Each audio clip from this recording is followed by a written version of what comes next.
This is Jennifer Mind-King, author of the Loki of Midgard series, based on the oh-so-popular, dashing and mischievous Loki.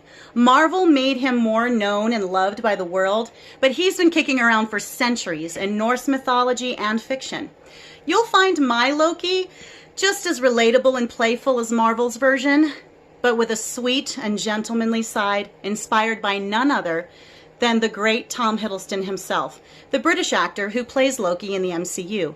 Just imagine how much fun Loki would have in the Roaring Twenties, the Jazz Age, the Age of Magic.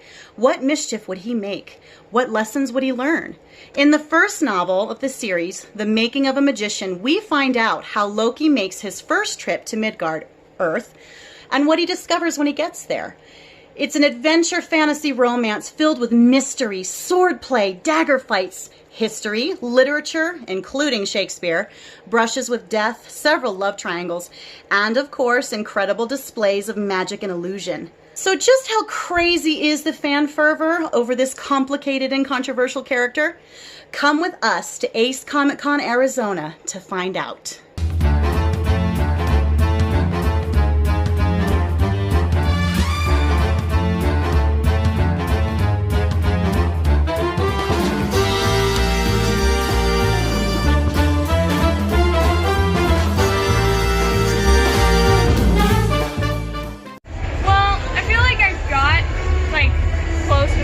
Because I went through something similar. My brother's always, I'm living in my brother's shadow with musical theater, so I just felt like I was related to him a lot. So, Loki is just an amazing character to play as, and just to see, he's so much fun to see. His vibe is there. He's just a beautiful character. He's easy to relate to, and then he's a one person you like say, that actually makes sense. He's just amazing in general, and I don't know, I just love him in general. I love the trickster side of him. It's fun.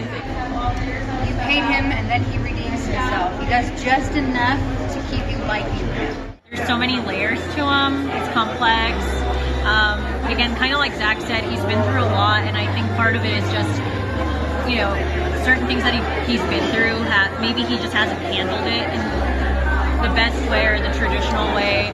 Just his mischievous ways. I mean, who doesn't love a little mischief in their life? I mean, he's fantastic in that way. I think the fact that he can be really anything he wants. I really just, when I saw the first Thor movie, I really adored Tom's portrayal of him and all the depth that was in the character. He is someone who has lived in the shadow of his seemingly perfect brother for most of his life, and I think many a younger sibling with overachiever siblings can relate to that. Everybody thinks of Loki as evil. He's really not. He's a god of change, and change can come in many forms, and it can be positive or it can be negative. But the point is to keep moving forward and not stagnate, because stagnation is death. The exciting thing about this question is that several fans voice things that I wrote about in my book. I've always wanted to see him recognized as more of a hero than a villain by everyone. More magic, easy. I think I kind of want to see just a spin-off of like his life, like what he, like his perspective of everything. I guess actually have an honest conversation, like really just bare his soul kind of thing. He's getting his own show. That's true. And we're gonna go back and see it from early on. So that might fill in some gaps. My Loki has much shorter hair than Marvel's version, so I wanted to know how fans would feel about this. I don't think he can pull it off as well as me. He can pull it off. I think he could. He needs to keep those locks. Oh god, and any haircut. He could, but I prefer the long hair. Yeah. Of course, he's Loki. He can do whatever he wants.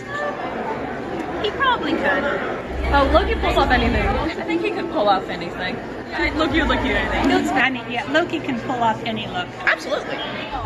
Of course he can pull it off. It's quite possible, you know, if Stan Lee were here, rest in peace, he would probably go after his hair just like he did Thor. Absolutely. Oh yeah. Oh yeah. If Loki was like, Woohoo! Yep, okay, we have the proof on camera. He can totally pull it off. Are you excited yet? So how can you get involved? First, Go to my website, jennifermindking.com, and download your free sample of the prologue and chapter 1 by joining my mailing list. Plus, you get sneak peeks and tidbits all the way up to the release date of April Fool's Day. Yes, we did that on purpose.